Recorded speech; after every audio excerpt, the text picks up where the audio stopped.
For those of you who don't already know, Shanghai is the city where my parents are from. I'm proud of my Shanghainese heritage and I love visiting this mega city. It has evolved so much even within my lifetime, and every time I visit, I look forward to seeing what's new. The last time I was here was in 2019, and I only stayed for 48 hours, so my family and I were due for a nice, long visit to enjoy the city and see our relatives. This video is a compilation of snapshots from this 3-week stay. After a 12-hour flight from Vancouver, we took a car share to our accommodation.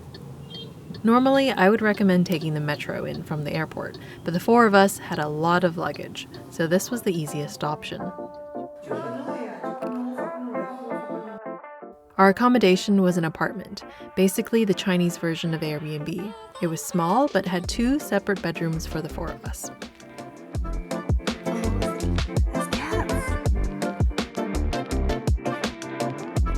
Just across the street from our accommodation is a relatively small mall. We went here a lot to get food during our stay, as it was so convenient.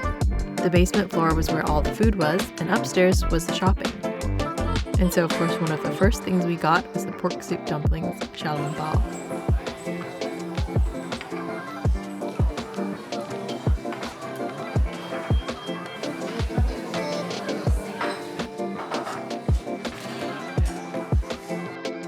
Getting around in Shanghai is super easy. The metro system is very extensive with 508 stations across 20 different lines. The signs and announcements are also in both Chinese and English.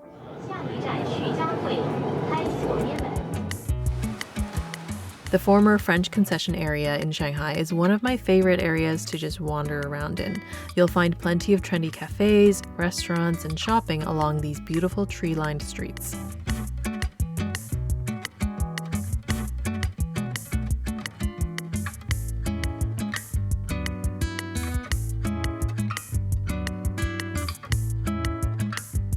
The coffee scene in Shanghai has exploded since the last time I was here, and you can now hardly walk a block without encountering a coffee shop.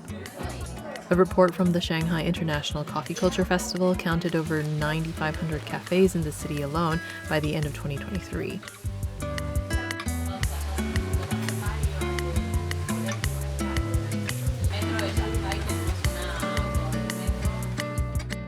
Also in the vicinity is 66 Wutongyuan, one of many government-subsidized community canteens in the city originally set up to provide affordable meals to the elderly. They have since become really popular among workers and students as well. You can get a variety of small meat and vegetable dishes here. From here, we headed to the Gaode Library, which just opened in 2023.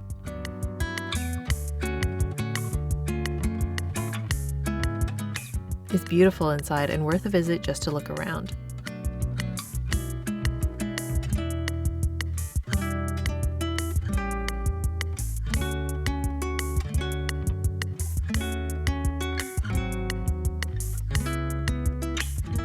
You can also see the St. Ignatius Cathedral next door from the library's outdoor deck.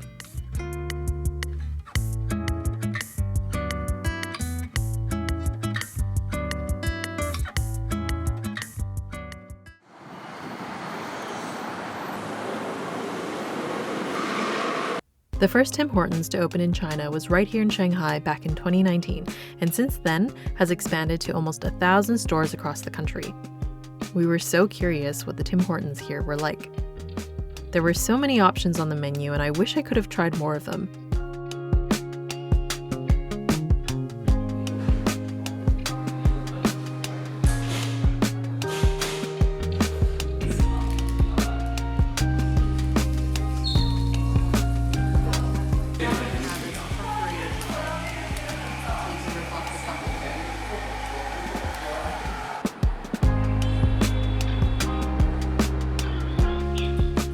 M50 is a contemporary art district located in an old industrial area, home to many artists' studios that are also open to the public.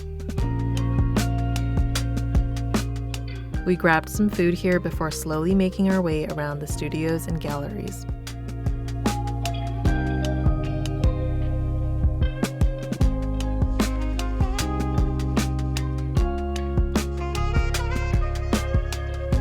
If you're into architecture and history, you shouldn't miss out on the 1933 slaughterhouse.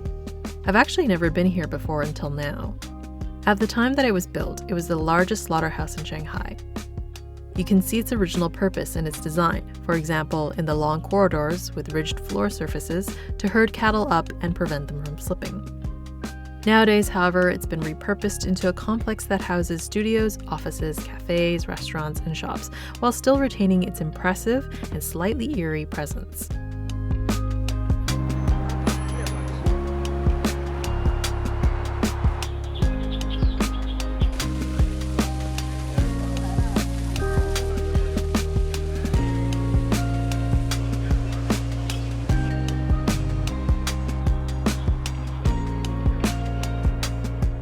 After strolling through the Jing'an Sculpture Park, we felt like we needed a coffee break before heading to our next stop.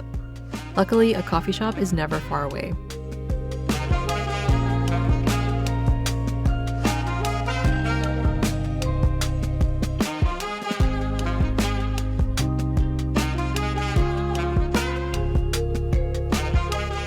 My mom found this pot sticker shop called Aunt Huang's Guotie.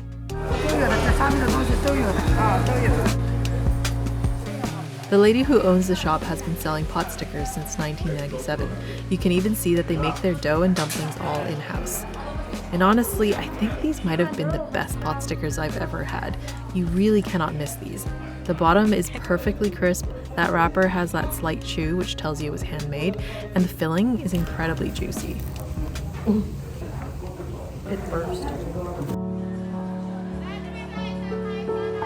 There are a few ancient towns around Shanghai that you can visit. We decided to pick Qibao this time, a water town with origins over 1,000 years old. It takes about 30 minutes to get here on the metro from downtown Shanghai. You'll find tons of street food here as well as other shops selling knickknacks.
Tianzifang, an artsy and trendy neighborhood in the former French concession, is made up of a maze of alleyways formed by the historic Shikumen architecture of Shanghai.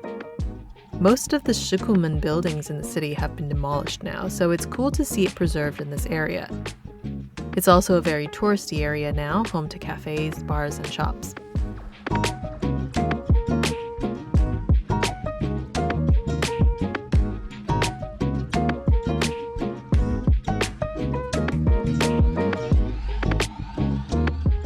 Unlike Tianzifang, the Shikumen architecture in Xingtiandi has all been renovated. Here you can also find the site of the first Congress of the Chinese Communist Party. Other than that, the wider area here is actually very affluent and possibly the most expensive place to live in China. It's still a nice area to stroll through, however, even if you're not planning on spending money here. The Bund is definitely one of those must-see places in Shanghai. I love the contrast between the modern skyscrapers in the Pudong district and the old buildings from the former international settlement lining the western bank of the Huangpu River.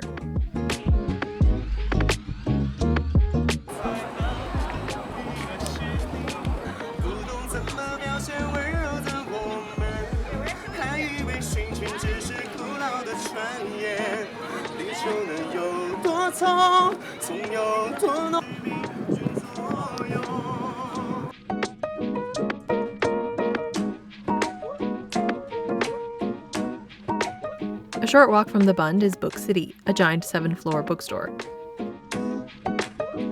While most books are in Chinese, you can find a selection of English language books here as well.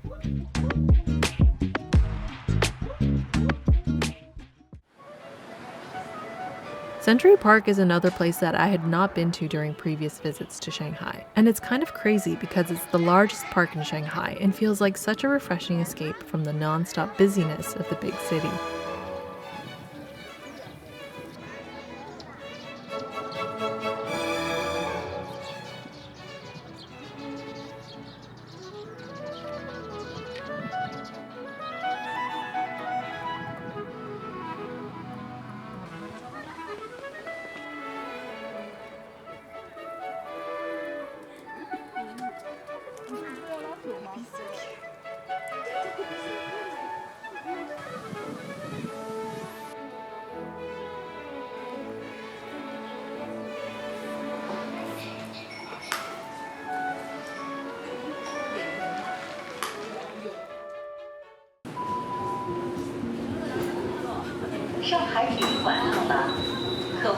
While we did stay in Shanghai for the entirety of our trip, we did take a day trip out to visit the city of Suzhou.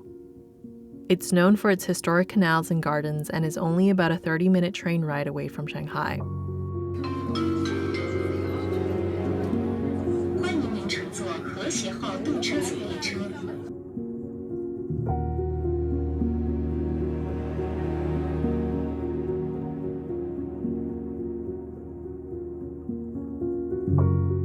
One of the things I wanted to do during this trip was to rent Hanfu, traditional Han Chinese clothing.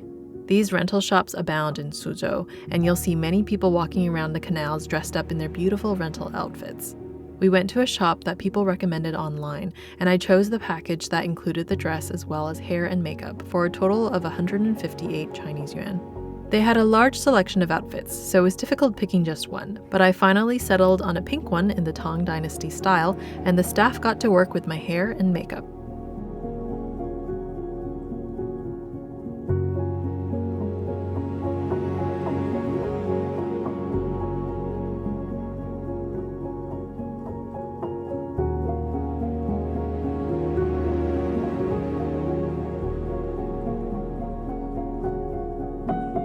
The hair was extremely elaborate, with numerous hairpieces and ornaments.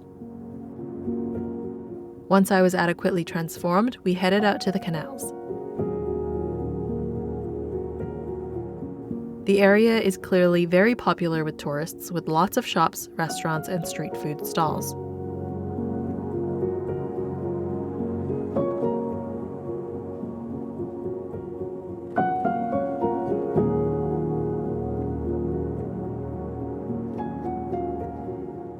One of the best attractions in Suzhou that I really enjoyed was the humble administrator's garden.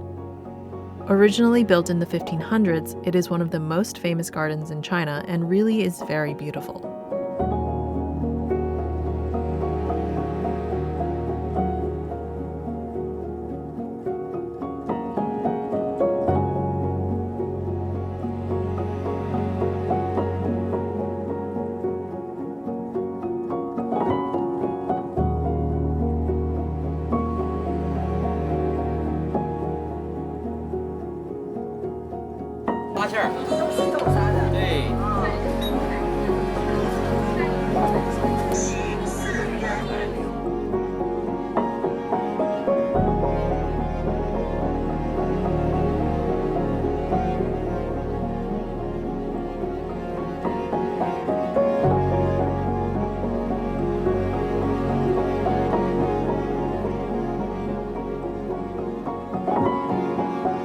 After returning my rental Hanfu, we ended the day with dinner at one of the restaurants along the canal.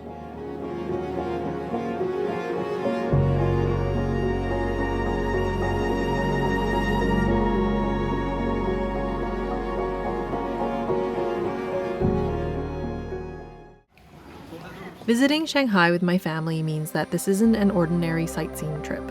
It's also a trip to catch up with all of our relatives and family friends. And this always involves big dinners, lots of people, many of whom I still don't know, and a little bit of chaos.